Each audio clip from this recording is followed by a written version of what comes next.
सुप्रभात बच्चों, कैसे हैं आप सभी? ठीक हैं? तो सबसे पहले तो हम ये जानते हैं कि हमें अब हमारा जो पाठ्यक्रम चालू हुआ है, रिमझिम का पहले पाठ से जो पाठ्यक्रम चालू हुआ है, उसके लिए हमें एक नई कॉपी बनाना है। नई कॉपी में हमें पहले पेज पर अपना नाम डालना है और एक पेज खाली छोड़ देना है। दूसरे पेज पर, चूँकि आप सभी जानते हैं लेकिन फिर भी एक बार बताती हूँ, यहाँ अनुक्रमणिका माना इंडेक्स को हिंदी में अनुक्रमणिका कहते हैं। ये क्रमांक, दिनांक, शीर्षक, हस्ताक्षर माना सीरियल नंबर, डेट, टॉपिक और सिग्नेचर, इस तरीके के आपको लाइन ड्रॉ करनी है और यहाँ क्रमांक, यहाँ डेट और यहाँ पर आपको टॉपिक लिखना है। ठीक है, और इस तरीके से आपको ये पेज खाली छोड़ देना है। अब यहाँ पर पहले पेज से हम लिखना और पढ़ना चालू करेंगे। तो बच्चों, अभी तक हमने क्या पढ़ा है पिछली कक्षा में, हम इसको जान लेते हैं। ठीक है, पिछली कक्षा में हमने अपनी पाठ्य पुस्तक रिमझिम का पाठ 1 जो कि एक कविता है, उसका हमने सस्वर पाठन किया, वाचन किया और कविता के भावार्थ को जाना। तो बच्चों, आज हम इस कविता में आए हुए शब्दार्थ माना कठिन शब्दों के अर्थों को जानेंगे। ठीक है, अर्थ मीन्स होता है मीनिंग्स। आप सभी जानते ही हैं कि किसी भी भाषा में दक्षता प्राप्त करने, मतलब एकदम पकड़ मजबूत करने के लिए उस भाषा के हमारे पास नए नए शब्द होने चाहिए, जिससे हमारी उस पर अच्छी पकड़ बनती है। तो चलो बच्चों, हम सबसे पहले मन के भोले भाले बादल के शब्दार्थ जानते हैं। ठीक है, तो यहाँ पर शब्दार्थ माना होता है, ये मैंने पिछली कक्षाओं में भी आप लोगों को बताया है, लेकिन मैं एक बार फिर बताती हूँ क्योंकि इसको समझना जरूरी है। शब्दार्थ माना शब्द का मतलब होता है वर्ड, ठीक है, और अर्थ का मतलब होता है मीनिंग। तो दोनों मिला के क्या हो गए? Word meaning. ठीक है, तो यहाँ पर वर्ड दिए हैं और उनकी यहाँ पर मीनिंग। अब आपके मन में ख्याल आ रहा होगा कि भाई जब शब्द का हमको पता है तो मीनिंग की क्या ज़रूरत।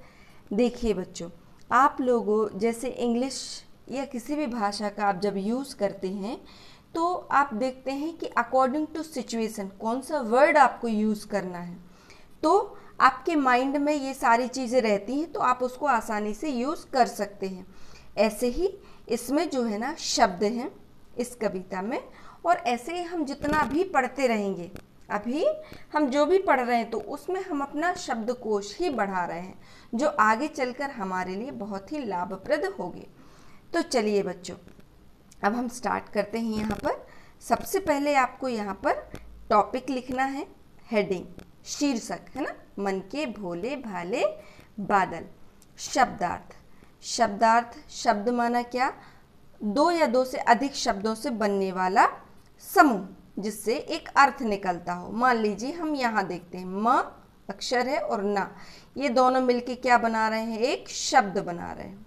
ठीक है, तो इस तरीके से ये सारे क्या हो गए? ये सारे शब्द हैं जिनका अपना अपना क्या निकलता है? एक अर्थ निकलता है। ठीक है, तो इस तरीके के शब्द रहेंगे और इस तरीके से हम इन शब्दों के अर्थों को जानेंगे। पहला शब्द है भोले भाले, ये हमने यहीं से लिया है। भोले भाले मीन्स क्या होता है? मैंने बताया था कविता में इनोसेंट, लेकिन इसको हिंदी में क्या बोलते हैं? सरल स्वभाव के या सज्जन, जेंटलमैन टाइप के, माना हम जो हमको करना है हम अपने काम से काम रखने वाले। ठीक है, दूसरा है ढोलक, ढोल बजाना। ढोलक आप जानते ही एक प्रकार का वाद्य यंत्र होता है, लेकिन बादल तो ढोलक बजाएंगे नहीं, तो बादल क्या करते हैं? आवाज़ करते हैं ना, आपस में टकराते हैं। जैसे ही बारिश शुरू होती है तो क्या करते हैं? बादल आपस में टकराकर गर्जना करते हैं। गर्जना करना माना ढोलक, ढोल बजाना। ठीक है, अब नेक्स्ट शब्द हम देखते हैं मतवाले। मतवाले मीन्स होता है मनमौजी, यानी अपने ही मन की करने वाले। ठीक है, नेक्स्ट शब्द है तूफानी। तूफानी आया था ना शब्द। अब तूफान तो हम जानते हैं, तेज हवाओं के साथ होने वाली बारिश, लेकिन तूफानी क्या होता है? हम कहते हैं ना ये बच्चा तो बड़ा तूफानी है। तूफानी माना किसी की ना सुनने वाले।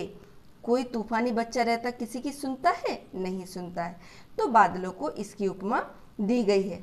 आगे है तोंद। ता में ओ की मात्रा बिंदी, मैंने बताया था अनुस्वार का उपयोग। तोंद, तोंद माना मोटा पेट। आप लोग देखते हैं किसी किसी व्यक्ति का खूब मोटा पेट होता है, तो वो मोटा पेट को क्या, मोटा पेट के लिए कौन सा शब्द यूज होता है? तोंद। नेक्स्ट शब्द है कुबड़। अब कुबड़ तो आप जानते ही हैं कि ऊंट आपने देखा है, कैमल, ठीक है, और नहीं देखा है तो एक बार आप गूगल पर सर्च कीजिए। ऊंट की जैसे ही पिक्चर आती है आप देखिए, उसकी पीठ के ऊपर एक कुबड़ माना ऊंट की पीठ का उठा हुआ हिस्सा खूब ऊंचा टाइप का रहता है, उसको हम कुबड़ बोलते हैं। नेक्स्ट शब्द आता है झब्बर झब्बर। झब्बर झब्बर बालों वाले। तो झब्बर झब्बर मीन्स होता है बड़े और फूले बालों वाले। फूले बालों वाले मतलब खूब झबरीले टाइप के, है ना।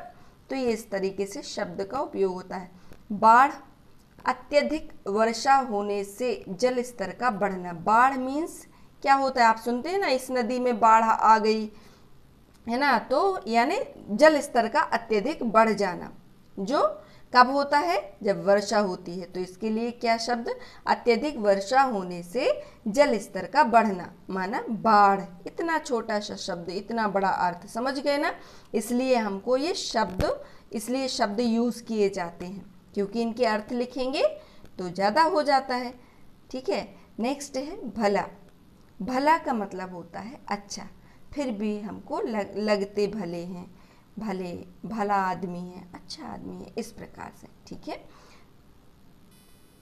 तो बच्चों अभी तक हमने इस कविता में आए हुए सारे शब्दार्थों को जाना। शब्दार्थों मीन्स शब्दों के अर्थ को, ठीक है। लेकिन एक बहुत इम्पॉर्टेंट चीज़ होती है जो हमारे लेखन कला को विकसित करती है, हमारी पाठन कला को विकसित करती है। वो होता है कि हम जो भी पाठ पढ़ रहे हैं उसकी कम से कम हमें 4 लाइन लिख कर देखना ही चाहिए, लिख कर और पढ़कर। तो हमने यहाँ पर आपके जैसे ही शब्दार्थ होते हैं, नेक्स्ट पेज आपको एक पैरा लेना है। चाहे हम गद्य लें और चाहे हम पद्य लें। गद्य मीन्स चाहे हम पाठ लें और चाहे हम कविता लें, हमको 4 लाइन लिखने का अभ्यास हमेशा करना है। यहाँ पर देखिए मैंने लिखा हुआ है, ऐसे ही आपको भी अपनी कॉपी में लिखना है। पहला, झब्बर झब्बर बालों वाले, गुब्बारे से गालों वाले, लगे दौड़ने आसमान में, झूम झूम कर काले बादल। इन 4 लाइनों को आपको लिखना है और इनको याद करना है, जिससे आपकी वाचन शक्ति और बोलने की क्षमता विकसित होगी। तो बच्चों हम मिलते हैं नेक्स्ट वीडियो में। अध्ययन करते रहिए और खूब मन लगा के पढ़िए। All the best.